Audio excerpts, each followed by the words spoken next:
Welcome to beginning for learning. बहुत दिनों से मैंने कोई वीडियो भी नहीं बनाई है, तो आज हम जो टॉपिक करने वाले हैं वो एक्चुअली उससे संबंधित और जो भी होगा मैं उससे बाद की वीडियोस में करवाऊंगी। बट आज जो हम करने वाले हैं हम डिफरेंस करने वाले हैं, यानी तीन चीजों के बीच में अंतर करने वाले हैं। ठीक है, जैसे मैं पहले उनका मीनिंग भी जो आपको समझा देती हूँ, कौन कौन सी तीन चीजें जिनका हमने डिफरेंस करना है। बैलेंस ऑफ पावर, शक्ति संतुलन जिसे कहते हैं, शक्ति संतुलन। ठीक है, बैलेंस ऑफ पावर। ठीक है, एक तो हम इसके बीच में करने वाले हैं। देन उसके बाद हम करेंगे कलेक्टिव सिक्योरिटी।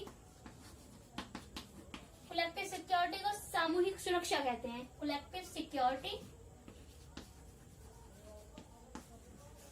ठीक है, देन उसके बाद हम लोग करेंगे कलेक्टिव डिफेंस, यानी सामूहिक रक्षा कहते हैं जिसे। ठीक है, ये कलेक्टिव सिक्योरिटी होता है सामूहिक सुरक्षा और कलेक्टिव डिफेंस होता है सामूहिक रक्षा।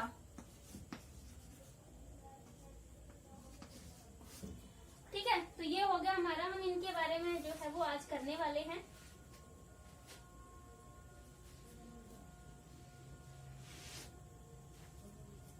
तो सबसे पहले जो हम बात करने वाले हैं, पहले मैं इन तीनों का मीनिंग ही समझा देती हूँ। ठीक है, जैसे सबसे पहले अगर मैं बैलेंस ऑफ पावर है, देन कलेक्टिव सिक्योरिटी है, कलेक्टिव डिफेंस है, तो मैं सबसे पहले कलेक्टिव सिक्योरिटी से बात करती हूँ।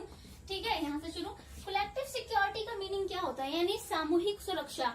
सामूहिक सुरक्षा का मतलब क्या होता है, देखो अभी इंटरनेशनल पॉलिटिक्स में अगर हम बात करें, अंतर्राष्ट्रीय राजनीति में, तो बहुत सारे देश आपको पता है ना, तो ये सारे देश जो है वो मिलकर रहते हैं। अगर इंटरनेशनल पॉलिटिक्स में ऐसा होता है कि कोई एक देश किसी दूसरे देश पर हमला करे अपने हितों को पूरा करने के लिए, तब अगर उसके बाद क्या होता है कि जिस देश पर हमला हुआ है उसकी सुरक्षा के लिए विश्व के सारे जो देश हैं वो इकट्ठे होकर सामने आए, तब उसे जो है वो कलेक्टिव सिक्योरिटी कहा जाता है। ठीक है, जैसे फॉर एग्जांपल अगर मैं एक फैमिली का एक उदाहरण दूं, जैसे फॉर एग्जांपल अपना मान ली फैमिली है कोई, है ना, फैमिली के एक मेंबर है, तो फैमिली की एक मेंबर पर अगर किसी बाहर वाले ने हमला किया है, तो पूरी फैमिली की कलेक्टिव रिस्पॉन्सिबिलिटी बनती है ना, वो अपने फैमिली के मेंबर को बचाएं। तो वैसा ही होता है कि पॉलिटिक्स में अगर किसी एक देश ने किसी दूसरे देश पर हमला किया है, तो बाकी सभी देश जो है वो उस देश को बचाने के लिए सामने आए, और जो है वो ताकि अंतर्राष्ट्रीय शांति को जो है वो बनाया रखे जा सके। ठीक है, तो ये होती है कलेक्टिव सिक्योरिटी, जिसमें सारे कलेक्टिव रूप से उस देश को बचाने के लिए आते हैं जिसपे हमला हुआ होता है। ठीक है, उसके बाद अगर मैं इसका एक एग्जांपल भी दूं आपको, तो अगर 1990 की हम बात करते हैं। ठीक है, 1990 में क्या हुआ था, इराक ने जो है वो कुवैत पर, ठीक है, इराक ने कुवैत पर जो है वो हमला किया था। ठीक है, तो इसमें जो है वो अमेरिका के समेत और भी बहुत सारी कंट्रीज एक साथ इकट्ठे होकर जो है वो कुवैत को बचाने के लिए आए थे। ठीक है, तो अब हम बात करेंगे कलेक्टिव डिफेंस की। कलेक्टिव डिफेंस जो है वो कलेक्टिव सिक्योरिटी से बस थोड़ा सा उसमें जो है वो फर्क है। कलेक्टिव डिफेंस का मतलब होता है, इसमें क्या होता है कि कई कंट्रीज, जैसे कंट्रीज होती हैं, ठीक है, उनको अपना दुश्मन जो है वो पहले से पता होता है, यानी उनको अपने एनिमी का पहले से पता होता है कि ये हमारा दुश्मन है, इसलिए उस दुश्मन से बचने के लिए वो कंट्रीज जो है वो आपस में एक संगठन बना लेती हैं और पहले से पूरी तैयारी करके रखती हैं कि अगर उस दुश्मन देश ने हमारे ऊपर हमला किया तो हम सारे आपस में मिलकर एक दूसरे की हेल्प करेंगे। बट ये इंटरनेशनल लेवल पे नहीं होता है। जिन कंट्रीज ने मिलकर ये संघ बनाया, ऑर्गेनाइजेशन बनाई है, वही कंट्रियां जो है वो एक दूसरे की हेल्प करेंगे। इंटरनेशनल उस पे उनका कोई वो नहीं है कि दूसरे देश से, उस ग्रुप से बाहर के देशों के बारे में वो नहीं सोचते। उन्हें अपने जो उन्होंने संगठन बनाया वो अपने सुरक्षा के बारे में सोचते हैं। ठीक है, जैसे अगर मैं ये रीजनल जो ऑर्गेनाइजेशन होती हैं, क्षेत्रीय संगठन, वो इस तरह के ही होते हैं। जैसे अगर मैं बात करूं तो सार्क की है ना,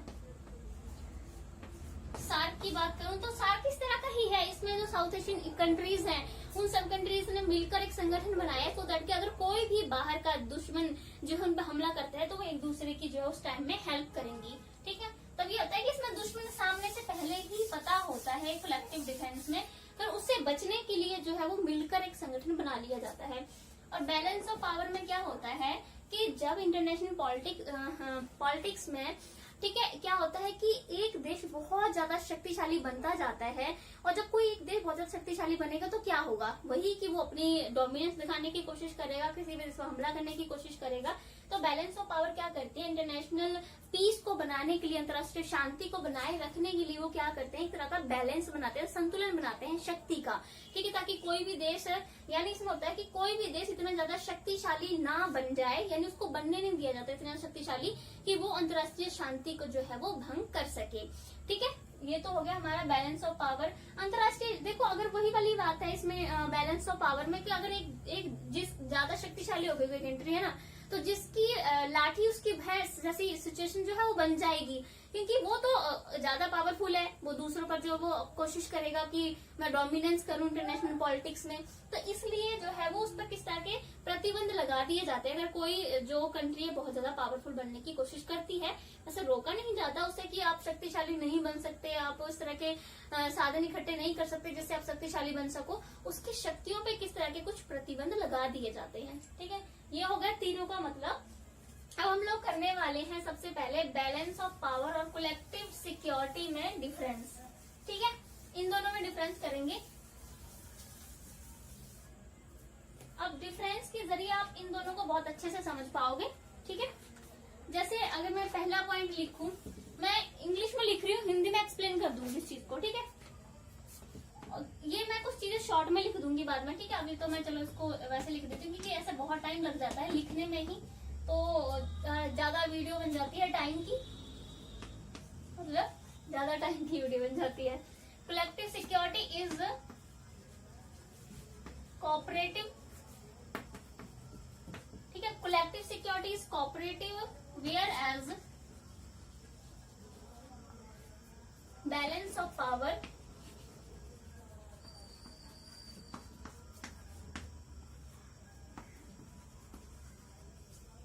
balance of power competitive,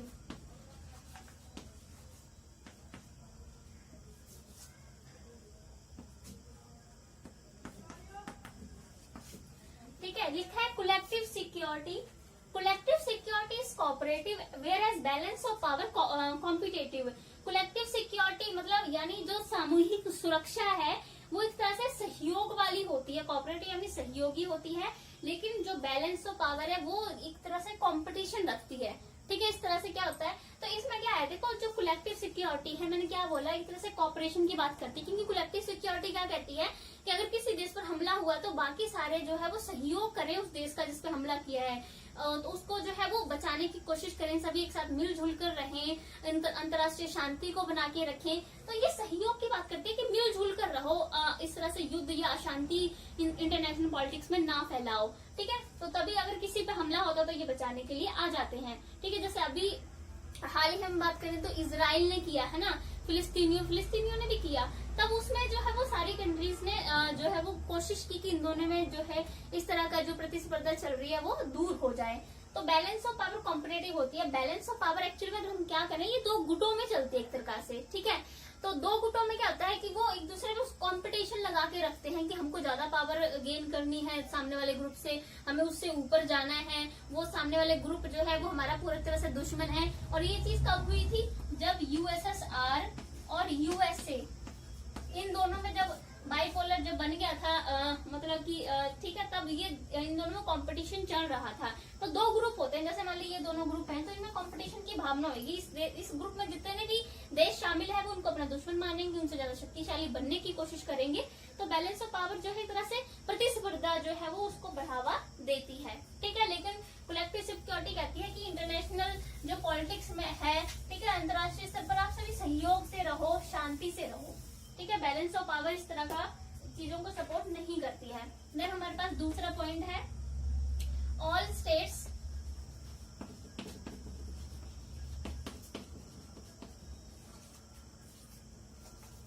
take part in collective security. मैं इसको शॉर्ट में लिख रही हूँ, ठीक है। Collective security not in balance of power, ठीक है। ये मैं इसको भी शॉर्ट में लिख रही हूँ, बैलेंस ऑफ पावर। ये कलेक्टिव सिक्योरिटी है, ये बैलेंस ऑफ पावर। तो ये क्या कह रहे हैं, कह रहे हैं कि all states take part in collective security not in balance of power, जो कि मैं पहले से ही बता चुकी हूँ कि कलेक्टिव सिक्योरिटी में क्या होता है कि सारे देश शामिल होते हैं। आप इसमें निष्पक्षता नहीं अपना सकते कि अगर मान ली किसी देश ने किसी देश पर हमला किया है तो आप ये नहीं कह सकते कि उस वाले देश पे हमला हुआ है, मैं क्यों उसमें शामिल हूँ, मैं बीच में क्यों पड़ूं, मैं क्यों उसको बचाने के लिए जाऊं। ये भावना जो है इस कलेक्टिव सिक्योरिटी में नहीं रखी जाती है। किसी पे भी हमला हुआ हो, सारे देश एक साथ मिलके आएंगे, आप सबको सहयोग करना पड़ेगा, चाहे आप पे हुआ हो ना हुआ हो, ठीक है। बट बैलेंस ऑफ पावर में सारे देश नहीं आते, उसमें तो जो दो ग्रुप बने हुए हैं तो वो दो ग्रुप ही आपस में जो है वो लड़ते रहते हैं, प्रतिस्पर्धा जो है वो करते रहते हैं। बाकी दूसरे देश जो इसमें इन दोनों ग्रुप में नहीं शामिल हैं वो इनके बीच में नहीं आते, यानी सारे देश नहीं आए।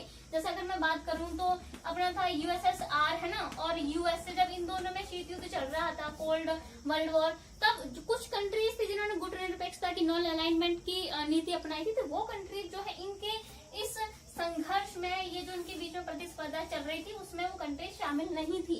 यानी सारी कंट्रीज का इन बैलेंस ऑफ पावर में होना या साथ में आना जरूरी नहीं है, लेकिन कलेक्टिव सिक्योरिटी में है, ठीक है। क्योंकि इंटरनेशनल पॉलिटिक्स में सारी कंट्रियों पर प्रभाव पड़ेगा कि किसी एक कंट्री पे किस तरह का वो हमला हुआ था, ठीक है। देन नेक्स्ट हमारे पास पॉइंट है लूज ऑर्गेनाइजेशन।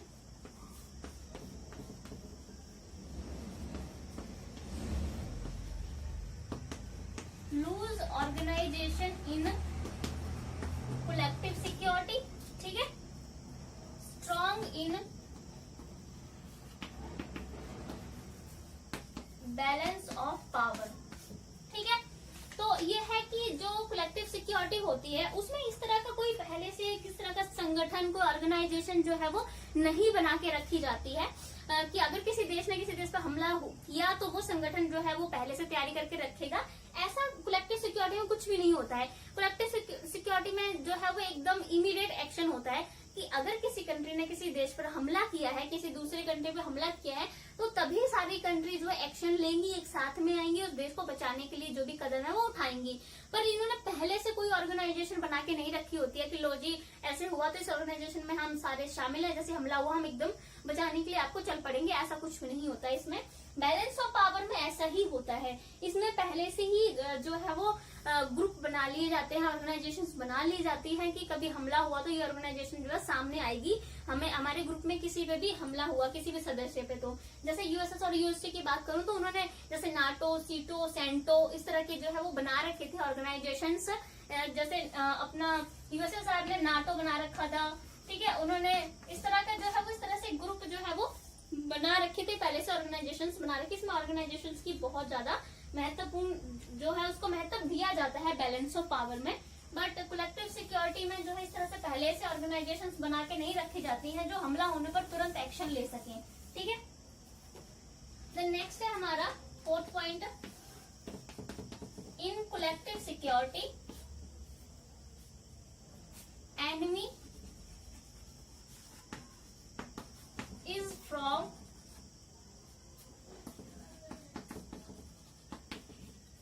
within, ठीक है।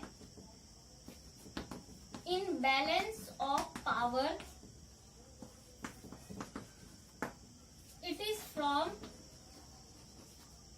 outside।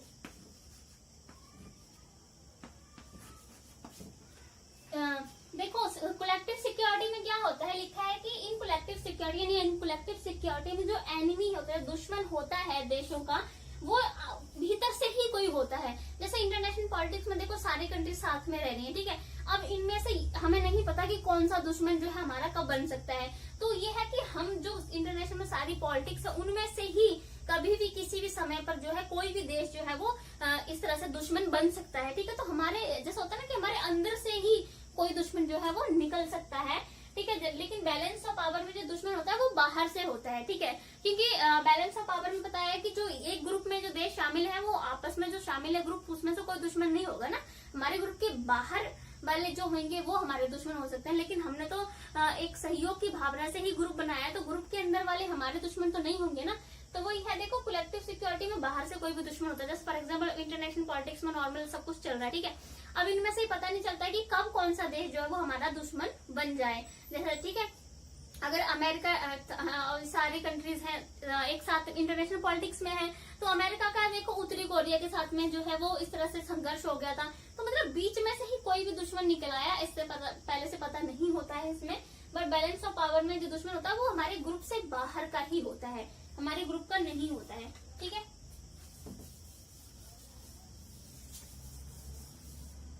देन नेक्स्ट पॉइंट है scope of collective security is wider.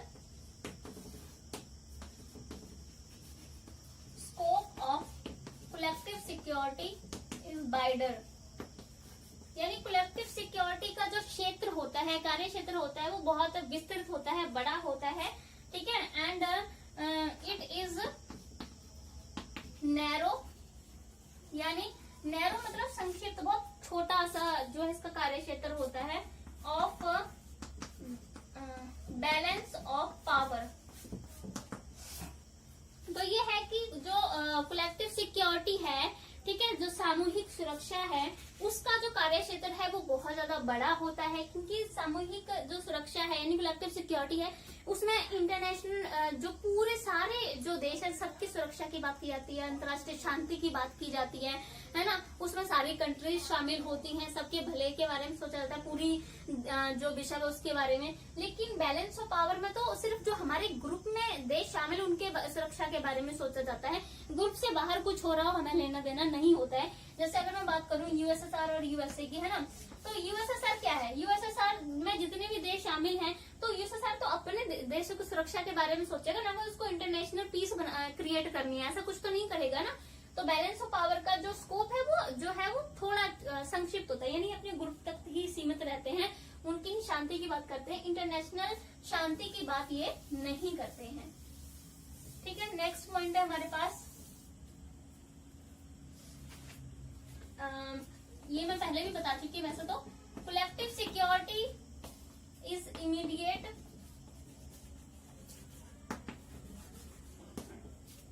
Action, balance of power is planned action.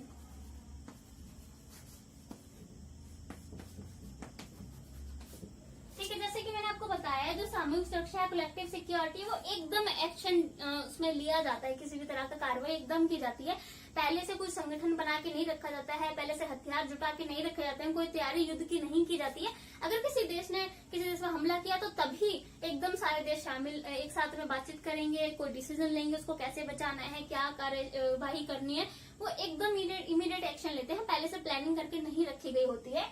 But balance of power में सब कुछ पहले से प्लानिंग करके रखी गई होती है, उनको पहले से पता होता है कि हमारे ग्रुप के जो बाहर के जो देश हैं वो हमारे दुश्मन हैं, वो हम पे कभी भी हमला कर सकते हैं, इसलिए पहले से सब तैयारी करके रखते हैं, हथियार वगैरह जुटा लेते हैं कि तैयार रख दें एकदम कि कभी भी हमला हुआ तो हमारे पास पूरी तैयारी है पहले से। ये बैलेंस ऑफ पावर में होता है। जैसे यूएसएसआर यूएसए थे, मान ली यूएसए पे जो है वो यूएसए को पता है कि यूएसएसआर वाले जितनी भी कंट्रीज हमारे दुश्मन है, तो यूएसए पहले से सब प्लानिंग करके रखे, उसको पता है ना उसको दुश्मन कौन है।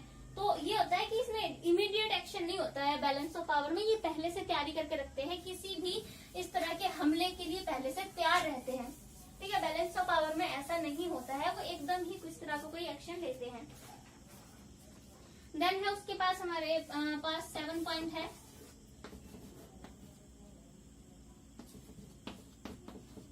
न्यूट्रलिटी यानी निष्पक्षता। इसके बारे में क्या बात है, देखो निष्पक्षता कैसे कहते हैं इसे हिंदी में,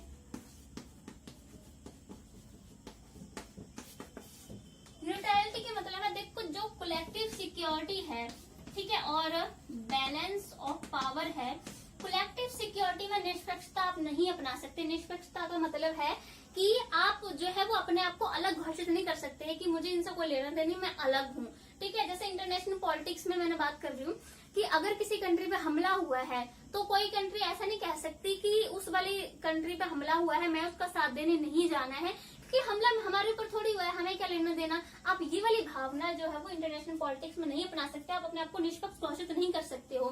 ठीक है, लेकिन बैलेंस ऑफ पावर में आप ऐसा कर सकते हो, आप जो है वो अपने आप को अलग घोषित भी कर सकते हो कि मुझे किसी भी ग्रुप में नहीं जाना है, मैं अलग हूँ। जैसे कि नॉन अलाइनमेंट मूवमेंट में किया गया था गुट निरपेक्षता में, ठीक है, उसमें क्या था, भारत ने क्या यही वाली पॉलिसी तो अपनाई थी, निष्पक्षता वाली, निरपेक्ष। ठीक है, तो भारत ने यही तो किया था, उसने गुटनिरपेक्ष वाली नीति अपनाई थी, उसने दोनों ग्रुप में जाने से मना कर दिया था, वो अपना निष्पक्ष हो गया, अलग हो गया साइड की तुम दोनों का मामला है, हमने उसमें शामिल नहीं होना है। ठीक है, तो बैलेंस ऑफ पावर में ऐसा हो सकता है, लेकिन इंटरनेशनल पॉलिटिक्स में आप पल्ला नहीं झाड़ सकते कि हम नहीं साथ देंगे। ठीक है, बैलेंस ऑफ पावर में आप अलग हो सकते हो। अब इसका हमारे पास लास्ट पॉइंट है इसके डिफरेंस का। Basis of collective security mutual love. 8 ये है कलेक्टिव सिक्योरिटी। इसमें क्या होता है, म्यूचुअल लव की बात की जाती है इसमें। ठीक है, कोऑपरेशन, लव यानी सहयोग, प्यार, ठीक है, इस तरह की बात होती है। लेकिन अगर वही हम बैलेंस ऑफ पावर की बात करें तो उसमें क्या होता है, इसमें ज्यादातर होता है कि फियर, इसमें डर रहता है जो है वो किसी चीज का भी।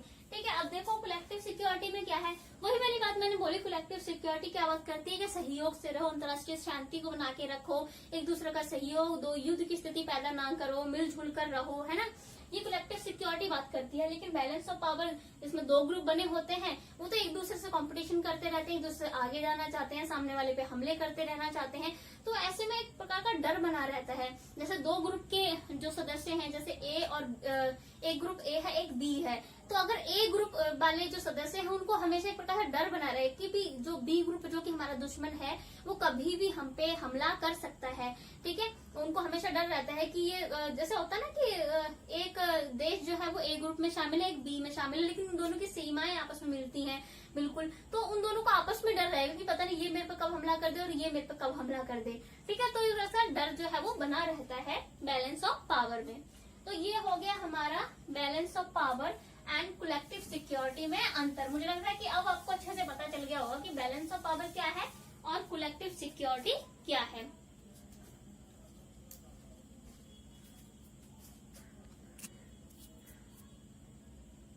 तो हम लोग नेक्स्ट टॉपिक पे बात कर लेते हैं। ठीक है, कलेक्टिव सिक्योरिटी और कलेक्टिव डिफेंस। ठीक है, इनके मैं पहले स्पेलिंग लिखवा चुकी हूँ। Collective security and collective defence, इन दोनों में हम अंतर करेंगे अब। ठीक है, तो इसका पहला पॉइंट आता है जो कि मैं पहले ही उसमें बात कर चुकी हूँ। ठीक है, जैसे पहला पॉइंट है स्कोप की, हम बात कर लेते हैं। ठीक है, स्कोप यानी क्षेत्र, इसका कार्य क्षेत्र आप कह सकते हो हिंदी में स्कोप। ठीक है, अगर मैं कलेक्टिव सिक्योरिटी की बात करूं और कलेक्टिव डिफेंस की बात करूं तो कलेक्टिव सिक्योरिटी का स्कोप जो है वो वाइडर है, जो कि मैंने अभी पहले बताया, क्योंकि इसमें पूरे सभी विश्व के देशों की बात की जाती है, अंतर्राष्ट्रीय शांति की बात की जाती है, सहयोग, प्यार की, किसी एक देश, दो ग्रुप की बात नहीं की जा रही है, सभी देशों की सुरक्षा की बात जो है वो यहाँ कलेक्टिव सिक्योरिटी में होती है। लेकिन कलेक्टिव डिफेंस में क्या होता है, जैसे मैंने अभी बताया कि कलेक्टिव डिफेंस में क्या होता है कि कई जो देश होते हैं उनको पता होता है कि सामने वाला जो है वो हमारा दुश्मन बन सकता है, यानी उनको अपने दुश्मन का पहले से ही पता है, इसलिए जो है वो आपस में जो है मिलकर एक ग्रुप सा बना लेते हैं। हो सकता है कुछ कमजोर देश जिनको लगता है कि हमारा सामने वाला दुश्मन हम पे भारी पड़ सकता है और एक अकेला देश उनका सामना नहीं कर पाएगा, इसलिए वो सारे कमजोर देश मिलकर एक ग्रुप बना लेते हैं कि कभी हम पे हमला हुआ तो सब मिलकर जो है वो साथ में आएंगे तो हम मुकाबला कर पाएंगे, यानी पहले से दुश्मन का पता होता है। तो कलेक्टिव डिफेंस में क्या होता है कि इसमें भी वही होता है कि जो आपने क्षेत्रीय संगठन बनाया है या अपने दुश्मन से बचने के लिए संगठन बनाया है, उसमें जितने भी देश शामिल है आपको अपने उस ग्रुप में जो देश शामिल है उनकी सुरक्षा की बात करनी होती है। सिर्फ इंटरनेशनल पीस की कुछ नहीं लेना देना है, अपने ग्रुप से बाहर के देशों की सुरक्षा का आप रिस्पॉन्सिबिलिटी नहीं उठाओगे, आपको तो अपने ग्रुप को बचाना है सिर्फ। ठीक है, तो इसलिए इसका स्कोप बहुत ज्यादा बड़ा नहीं होता है, क्योंकि ये सिर्फ अपने ग्रुप की बात करता है। जब ये डर से किसी के सामने देश के डर से जब बना लेते हैं देश, तब उसको जो है वो अपनी सुरक्षा के लिए बनाते हैं वैसे भी वो। नेक्स्ट है in collective security threat to collective is known. देखो इसमें क्या होता है, जो कलेक्टिव सिक्योरिटी है, ठीक है, मैं अगर इसमें थ्रेट की बात करूं, डर की बात करूं, ठीक है, डर को लेकर पॉइंट क्या बन सकता है इसमें, डिफरेंस दोनों में, collective security and collective defence. Collective security में क्या है, हमें जो है जो डर होता है, ठीक है, वो इसमें जो थ्रेट हो वो हमें पहले से ही पता होता है कि एनिमी लिख लो इसको या दुश्मन कुछ भी लिख लो या थ्रेट लिख लो। कलेक्टिव सिक्योरिटी में पहले से जो है वो एनिमी का जो है वो पता नहीं होता है। ठीक है, तो वो ये कि कलेक्टिव सिक्योरिटी में हमें दुश्मन का पहले से नहीं पता होता है, हमारे बीच में से कभी भी कोई दुश्मन जो है वो निकल सकता है, ठीक है। लेकिन कलेक्टिव डिफेंस में दुश्मन का पहले ही पता होता है, क्योंकि हमें दुश्मन का पता है कि सामने वाला हम पे कभी भी हमला कर सकता है, तभी तो ग्रुप बनाया गया होता है ना कलेक्टिव डिफेंस में। तो दुश्मन में तो पहले से ही हमें पता है कि ये हमारा दुश्मन है, तो इसमें दुश्मन पहले से ही पता होता है, डर का पहले से पता रहता है कि कौन जो है वो दुश्मन है, ठीक है। यानी एनिमी या दुश्मन कुछ भी हो, हम एक ही इसको ले सकते हैं, ठीक है। देन उसके पास है हमारे पास देन हमारे पास नेक्स्ट पॉइंट है कि इसमें जो कलेक्टिव सिक्योरिटी है, इसमें मैंने अभी बताया आपको इमीडिएट एक्शन होता है, ठीक है। इमीडिएट एक्शन कि जब हमला हुआ है तभी सारे एक साथ में आएंगे और एक साथ में सारी प्लानिंग जो है वो कर लेंगे, जो कि मैंने आपको पिछले पॉइंट में बताया है। लेकिन कलेक्टिव डिफेंस में क्या होता है, बैलेंस ऑफ पावर की तरह ही होता है इसमें, कि इसमें जो है प्लान्ड एक्शन होता है कि इनको पहले दुश्मन का तो पता ही है कि वो हमारा दुश्मन है, फिर उन्होंने एक ग्रुप बना लिया, उसके बाद ये तभी से तैयारी जो है वो आपस में शुरू कर देते हैं, तैयारी पहले से ही, कि अगर हम पे हमला हुआ तो हम एक दूसरे का साथ जो है वो ऐसी परिस्थिति में एक दूसरे का साथ देंगे, ठीक है। तो ये इनमें मेन डिफरेंस है, इसमें कुछ खास अलग अलग डिफरेंस नहीं है। बैलेंस ऑफ पावर जो है, ठीक है, बैलेंस ऑफ पावर और कलेक्टिव डिफेंस थोड़ा थोड़ा एक जैसा है, बट हम पूरा इसको एक जैसा नहीं मान सकते, दोनों अलग चीज है। बट ऐसा होता है कि कॉमनली इसको देखें तो एक जैसा मीनिंग निकलता है, पर कलेक्टिव डिफेंस जो होता है वो डर से बनाया गया एक संगठन होता है कि सामने वाला हमारा दुश्मन जो है वो ज्यादा पावरफुल है, कभी भी हम पे हमला कर सकता है, तो हम 3-4 जो भी कंट्रीज हैं वो एक साथ में आ जाती हैं, साथ में लड़ेंगी तो हम अच्छे से मुकाबला कर पाएंगे, इसलिए बनाया होता है। बैलेंस ऑफ पावर में 2 ग्रुप में अपना कॉम्पिटिशन सा चलता रहता है हमेशा, ठीक है। तो ये वाला तो हमारा टॉपिक हो गया आज पूरा, और नेक्स्ट जो वीडियो में हम कोई भी इंटरेस्टिंग से एक नेक्स्ट टॉपिक करेंगे। Thank you so much guys, please subscribe जरूर कर दिया कीजिए, और साथ में लाइक भी अगर आपको सेशन पसंद आता है तो। Thank you so much.